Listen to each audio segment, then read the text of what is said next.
আসসালামু আলাইকুম।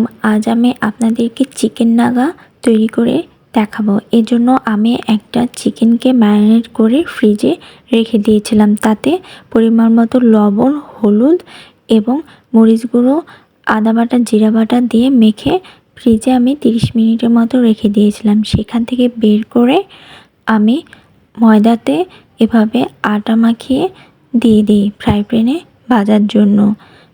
ভালোভাবে সবগুলো দিয়ে ফেলি। এপাশ হয়ে গেলে আমি উল্টে দিই। উল্টানো শেষ হয়ে গেলে ভালোভাবে আবার আমি উল্টে নিই যেন ঠিকঠাকভাবে ভাজা হয়ে যায়। ভাজা হয়ে গেলে আমি একটি কড়াইতে তেল, পেঁয়াজ কুচি, রসুন কুচি দিয়ে দিই।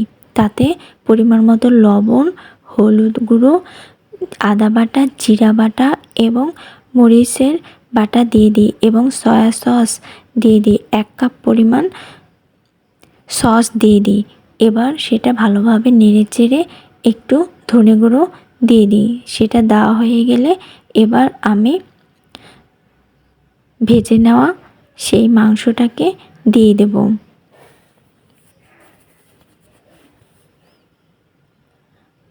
এপাশ ওপাশ ভালোভাবে নাড়াচাড়া করে একটু সামান্য পরিমাণে পানি দিয়ে দিই। আমার রেসিপিটা কেমন লাগলো কমেন্ট বক্সে জানাতে ভুলবেন না। আসসালামু আলাইকুম।